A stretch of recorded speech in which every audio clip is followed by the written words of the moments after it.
ರಾಜಕೀಯ ಅಂದ್ರೆ ಅಧಿಕಾರಕ್ಕಾಗಿ ನಡೆಯುವ ಕೇವಲ ಸಂಘರ್ಷ ಅಲ್ಲ. ಅದು ಅಭಿವೃದ್ಧಿಯ ವಿಷಯದಲ್ಲಿ ಯಾರು ಹೆಚ್ಚು ಜನಪ್ರಿಯತೆ ಗಳಿಸುತ್ತಾರೆ ಎಂಬುದರ ಸ್ಪರ್ಧೆಯೂ ಹೌದು.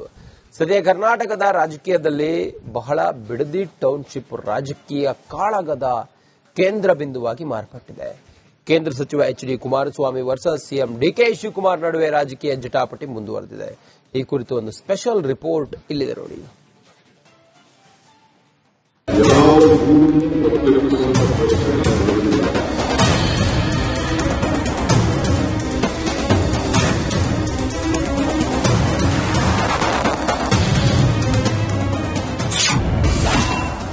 ಬಿಡದಿ ಬೆಂಕಿ ಕಿಡಿಗೆ ರಾಜಕೀಯ ತುಪ್ಪ, ದಳಪತಿಗೆ ಕನಕಪುರ ಬಂಡೆ ತಿರುಗೇಟು.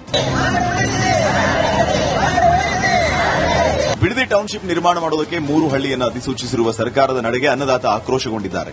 ಬೈರಮಂಗಲ ರೈತರ ವಿರೋಧದ ಧ್ವನಿಗೆ ಕೇಂದ್ರ ಸಚಿವ ಕುಮಾರಸ್ವಾಮಿ ಹಾಗೂ ಜೆಡಿಎಸ್ ಬಿಜೆಪಿ ನಾಯಕರು ಧ್ವನಿ ಸೇರಿದೆ. ಹೀಗಾಗಿ ರಾಜಕೀಯ ಸಂಘರ್ಷ ಜೋರಾಗಿದೆ. ಕುಮಾರಸ್ವಾಮಿ ಕಾಲದಲ್ಲಿ ಯೋಜನೆ ಪ್ರಾರಂಭ ಆಗಿದೆ ಅಂತ ಕಾಂಗ್ರೆಸ್ ನಾಯಕರ ವಾದ.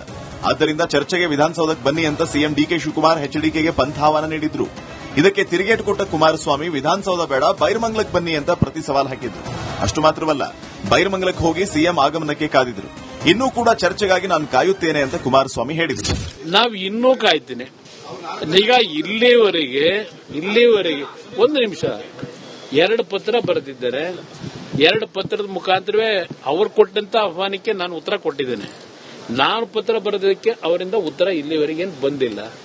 ಬಂದು ಅವರೇನಾದರೂ ಜನಗಳ ಮಧ್ಯಕ್ಕೆ ಬಂದು ರೈತರ ಜೊತೆಲಿ ಕೂತು ಚರ್ಚೆ ಮಾಡೋದಾದ್ರೆ ನಂದೇನು ಅಬ್ಜೆಕ್ಷನ್ ಇಲ್ಲ, ನಾನು ಬರ್ಲಿಕ್ಕೆ ತಯಾರಾಗಿದ್ದೀನಿ. ಒಂದ್ ಕಡೆ ಸಿಎಂ ಡಿಕೆ ಶಿವಕುಮಾರ್ ಕನಸಿನ ಯೋಜನೆಗೆ ಬಿಜೆಪಿ ಜೆಡಿಎಸ್ ನಾಯಕರ ಜೊತೆಗೆ ಸ್ವಪಕ್ಷದಲ್ಲಿ ಅಪಸ್ವರ ಶುರುವಾಗಿದೆ. ಸಚಿವ ಸಂಪುಟದಲ್ಲಿರುವ ಹಿರಿಯ ಸಚಿವರು ರೈತರ ವಿರೋಧ ಕಟ್ಟಿಕೊಳ್ಳುವುದು ಬೇಡ ಅನ್ನೋ ಅಭಿಪ್ರಾಯ ಹೊಂದಿದ್ದಾರೆ. ಇಷ್ಟು ಮಾತ್ರವಲ್ಲದೆ ಕಾನೂನು ಹೋರಾಟವೂ ಶುರುವಾಗಿದೆ.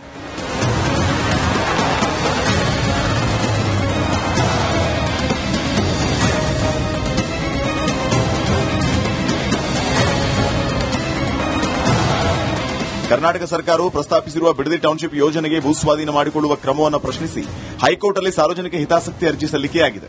ಫಲವತ್ತಾದ ಕೃಷಿ ಭೂಮಿಯನ್ನು ವಶಪಡಿಸಿಕೊಳ್ಳುವುದು ಮತ್ತು ಪರಿಸರಕ್ಕೆ ಧಕ್ಕೆ ಆಗುವುದನ್ನು ವಿರೋಧಿಸಿ ಈ ಅರ್ಜಿ ದಾಖಲಾಗಿದೆ.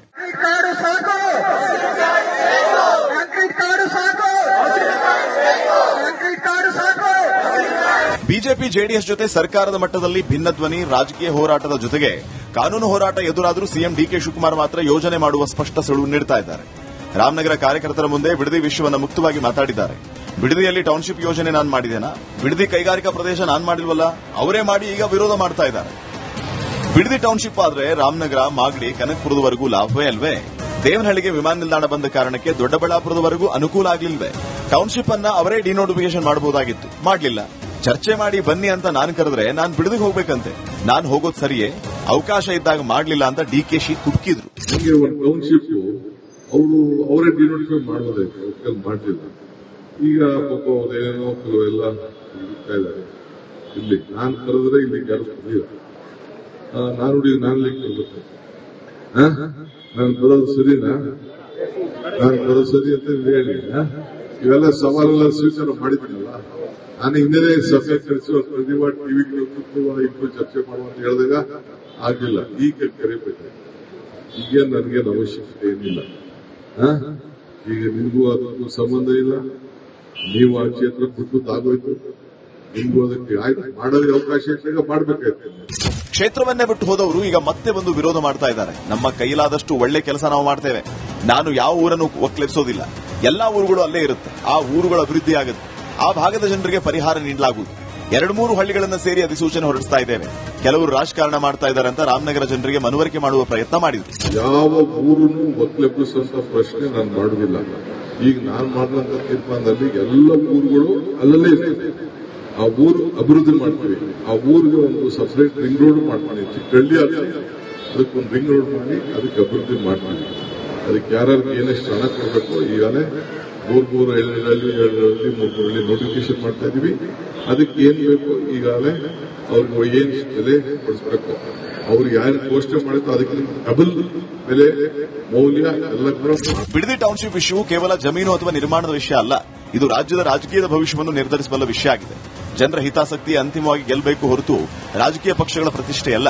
ಹೀಗಾಗಿ ಸಿಎಂ ಡಿಕೆ ಶಿವಕುಮಾರ್ ಒತ್ತಡಗಳಿಗೆ ಒಳಗಾಗಿ ಯೋಜನೆ ಕೈಬಿಡ್ತಾರಾ, ಇಲ್ಲ ಸ್ವಪಕ್ಷ ನಾಯಕರನ್ನ ಹಾಗೂ ಬಿಡದಿ ರಾಮನಗರ ಜನರನ್ನ ಮನವೊಲಿಸಿ ಯೋಜನೆ ಜಾರಿ ಮಾಡ್ತಾರಾ ಕಾದು ನೋಡಬೇಕಾಗಿದೆ.